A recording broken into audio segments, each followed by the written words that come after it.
Hey everyone, once again welcome to WS Tek। Myself Gaurav. और आज की इस पर्टिकुलर वीडियो के जरिए हम समझने वाले हैं कि किसी भी पीडीएफ के अंदर यदि आपके पास बहुत सारी इमेजेस लगाई गई है तो उस इमेज को आप कैसे एक्सट्रैक्ट कर सकते हैं। देखिए, पीडीएफ के अंदर आपके पास इमेज भी लगती है और टेक्स्ट भी लगता है, दोनों चीजें आपके पास लगी हुई होती है। यदि आप चाहते हैं कि केवल उसमें से केवल इमेज को ही लेके आना है, टेक्स्ट एज इट इज पड़ा रहना चाहिए, तो आप इमेज को एक्सट्रैक्ट कर सकते हैं। जैसे मैं आपको एक छोटी सी आपके पास पीडीएफ के थ्रू मैं आपको दिखाने वाला हूं कि कैसे उसमें से आप इमेज को लेके आएंगे। चलिए मैं आपको पीडीएफ दिखाता हूं। यहाँ पर तो पीडीएफ है यहाँ पर python brochure.pdf के नाम से है, जो कि WS Tek क्या करता है, जो आपके पास पाइथन के जो कोर्स लॉन्च करता है उसकी आपके पास यहाँ पर पीडीएफ है।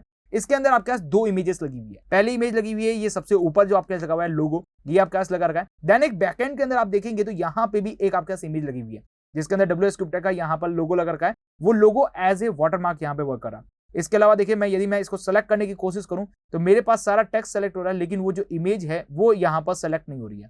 दैट यहाँ पर ये जो इमेजेस है, ये इमेज आप यहाँ पे क्या कर सकते हैं, इसको एक्सट्रैक्ट कर सकते हैं। अब ये इमेज कैसे एक्सट्रैक्ट करेंगे इसको जरा समझते हैं पाइथन के कोड के जरिए। तो उसके लिए सबसे पहले आपको पाइथन के एक मॉड्यूल की जरूरत पड़ेगी जिसका नाम है पिक पीडीएफ।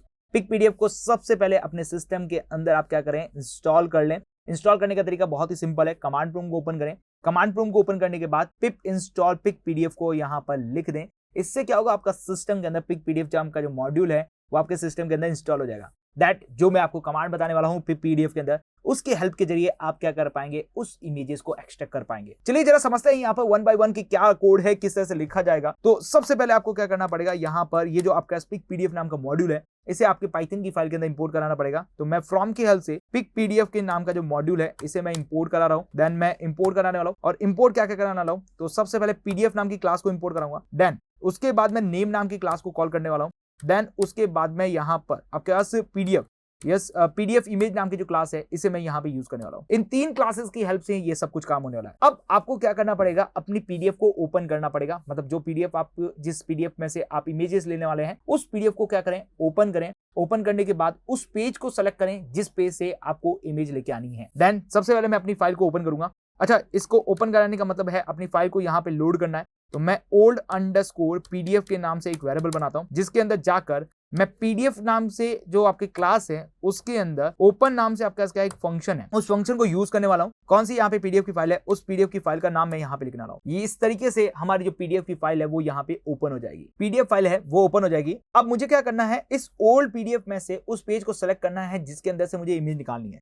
चलिए मैं आपको पहले पीडीएफ दिखा लेता हूं। तो ये मेरी पीडीएफ है, मैं फर्स्ट नंबर पेज का यूज करूंगा और इसके अंदर से ही इमेज निकालूंगा। तो अब मुझे फर्स्ट नंबर पेज से ही इमेज को निकालना है, तो उसके लिए पहले मुझे एक वेरिएबल बनाना पड़ेगा जिसके अंदर से मुझे यहाँ पर इमेज निकालनी है। तो उसके लिए मैं यहाँ पर page_1 के नाम से एक वेरिएबल बनाऊंगा। और ये क्या करेगा, आपके पास जो ओल्ड पीडीएफ है उस ओल्ड पीडीएफ में जाएगा, डॉट यहाँ पर पेज नाम के पैरामीटर को यूज करेंगे और यूज करते हुए जो पहला पेज है उसको हम सेलेक्ट करेंगे। अच्छा देखिए, मैं आपको एक चीज यहाँ पे बता देता हूँ। यहाँ पर पेज नंबर 1 से लेकर 9 तक चलते हैं, लेकिन पाइथन का जब हम यूज करते हैं तो उस वक्त पेज नंबर 1 पेज नंबर 0 के अंदर बदल जाता है और आगे से आगे पेज यहाँ पर चल रहे होते हैं। मतलब 0 1 2 3 4 5 6 7 8 तक आपके पास पेज होते हैं, जबकि 1 से लेकर 9 तक आपके पास होते हैं। तो इस तरह से आपका सारे पेजेस में से मैंने क्या किया, पेज नंबर 0 को यहाँ पे क्या कर लिया, सेलेक्ट कर लिया। अब ये जो पेज नंबर 0 मैंने यहाँ पर सेलेक्ट किया है, इस सेलेक्ट पेज में से पहले मैं उन इमेजेस को ढूंढूंगा जहां पे जिस लोकेशन पे मेरी इमेज पड़ी है। तो उस इमेजेस को मुझे सर्च करना है। तो सर्च करने के लिए हम उसके क्या करेंगे, कोड को ढूंढेंगे। मतलब उनके कोड होते हैं यहाँ पर, आपके पास ये सब कुछ क्या होता है, कोड के अंदर जनरेट होकर आता है और उस कोड को मुझे सर्च करके निकालना है कि उस इमेज का कोड क्या होगा जिसे मुझे सेलेक्ट करके निकालना है।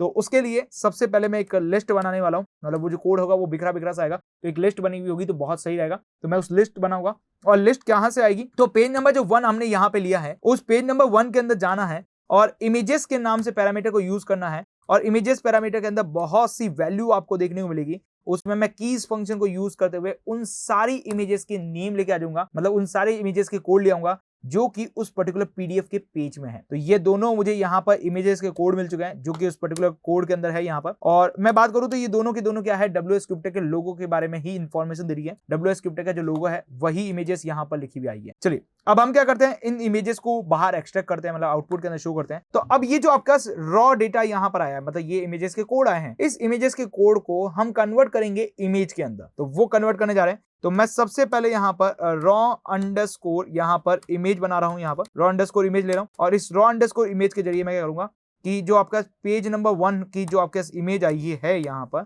उन इमेजेस को लूंगा एंड इसके अंदर जाकर मेरे पास जो पहली इमेज है, यस इसको लेने वाला हूँ। ये पहली इमेज आई है यहाँ पर, जिसका नाम यहाँ पर image/13 यहाँ पर इन्होंने दिया है, तो मैं इस नेम को यहाँ पर सिलेक्ट कर दूंगा। देन नेक्स्ट, अब मेरे पास क्या होगा, यहाँ पर जो मेरी पीडीएफ है उस पीडीएफ में से मुझे इमेज को निकालना है, तो वो इमेज को निकाल देता हूँ। तो मैंने यहाँ पर पीडीएफ अंडरस्कोर इमेज का यूज किया है, पीडीएफ अंडरस्कोर इमेज के जरिए मैं यहाँ पे यूज करूंगा। यहाँ पर जो पीडीएफ आपके पास इमेज जो आपके पास क्लास का यूज किया था उसको मैं यूज करूंगा दोबारा, एंड इसके अंदर जाकर मेरी ये जो रॉ इमेजेस है इसके नेम जो मतलब इसके कोड है इसे मैं यहाँ पे करूंगा ट्रांसफर कर दूंगा। देन नेक्स्ट, अब आगे बढ़ते हैं। यहाँ पर अब मुझे क्या करना है, एक्सट्रैक्ट करना है। कहाँ से, ये जो पीडीएफ इमेज आपके पास आई है इसमें से मुझे वो इमेज को एक्सट्रैक्ट करना, मतलब आउटपुट के अंदर शो करवाना है। तो मैं इस इमेज का यूज करूंगा डॉट, अब मुझे क्या करना है, एक्सट्रैक्ट करना है, तो बेसिकली एक्सट्रैक्ट ट्रू का यूज करूंगा जिसके जरिए मैं इमेज को एक्सट्रैक्ट करूंगा। अब इसके अंदर आपके पास एक पैरामीटर होता है फाइल प्रीफिक्स। फाइल प्रीफिक्स का मतलब क्या है, जो आपके पास फाइल का नेम देना है वो उस फाइल का नाम आप दे सकते हैं। अब यहाँ पे जो बाय डिफॉल्ट जो फाइल का एक्सटेंशन रहता है, मतलब जो इमेज फाइल का एक्सटेंडर रहता है वो .png रहता है, तो आप भी यहाँ पर रख सकते हैं डायरेक्टली। और मैं इसका नाम रख रहा हूँ test1, क्योंकि हमारे पास दो इमेजेस है। पहले मैं 13 का यूज करूंगा, देन मैं 5 का यूज करने वाला हूँ, तो test1 दूंगा। एंड जैसे ही मैं इसे रन करूंगा तो देखिए test1 के नाम से मेरी एक इमेज आ जाएगी। चलिए उस पर्टिकुलर फोल्डर में चलते हैं। तो इस पर्टिकुलर फोल्डर में पहुंच चुके हैं और ये देखिए test1.png के नाम से हमारे पास WScript का जो लोगो है वो यहाँ पे आ चुका है। दैट आप देख पाएंगे कंप्लीटली अच्छा सा लोगो आ गया, मतलब उसमें से इमेज को एक्सट्रैक्ट कर लिया। दोबारा चलते हैं और इस बार क्या करते हैं, ये जो कोड है इस कोड के थ्रू इमेज को लेके आते हैं। तो मैंने ये जो कोड है इस कोड को मैंने यहाँ पर ट्रांसफर किया एंड फिर मैंने इसे दोबारा रन किया। एक गलती हो गई मेरे पास, यहाँ पर test2 के नाम से रखना था मुझे यहाँ पर, तो मैं test2 के नाम से रखता हूँ यहाँ पर एंड दोबारा रन करूंगा। तो देखिए test2 जो है इमेज आपके पास आ गई है और इसे मैं ओपन करूंगा तो ये देखिए test2.image, ये बहुत अच्छी इमेज है। बिकॉज ये अच्छी इमेज इसलिए आई है क्योंकि ये आपके पास कहाँ चल रही है, आपके पास यहाँ पर वाटरमार्क के तौर पे चल रही है। और जो पहले वाली जो इमेज आपके पास आई थी वो आपके पास वाटरमार्क पे नहीं थी, वो आपके पास जो सबसे ऊपर जो छोटा सा लोगो लगा हुआ था उसकी थी। तो मैं दोनों इमेज को आपके पास सामने ले जाता हूँ यहाँ पर, और ये दोनों इमेज और ये test1 के अंदर मैं रिप्लेस कर दूंगा वापस। राइट, test1 के अंदर मैंने रिप्लेस कर दिया इसको, दोबारा रन करेंगे तो ये आपका test1 के अंदर आ चुका है। चलिए देखते हैं यहाँ पर, तो ये देखिए आपके पास यहाँ पर test1 की इमेज आ चुकी है। तो ये पहले test1 की इमेज है, देन ये test2 की इमेज है, दोनों इमेज आपके सामने है यहाँ पर। तो इस तरह से आपके पास कोई पीडीएफ फाइल है और उस पीडीएफ फाइल के अंदर किसी पेज के अंदर कोई इमेजेस लगी हुई है और उस इमेज को आप यहाँ पर एक्सट्रैक्ट करना चाहते हैं, मतलब लेके आना चाहते हैं बाहर, तो आप बहुत ही आसानी से लेके आ सकते हैं इस पर्टिकुलर कोड के जरिए। तो आई थिंक आपको समझ में आ चुका होगा कि किस तरीके से किस चीज का यूज कैसे करना है। तो फिलहाल आई थिंक आपको क्लियर हो गया होगा। तो आज की वीडियो के लिए बस इतना ही रखते हैं, मिलते हैं हमारी अगली वीडियो के साथ एक और नए मजेदार टॉपिक के ऊपर डिस्कस करेंगे। तब तक आप हमारे साथ यूं ही बने रहिए। Till then good bye.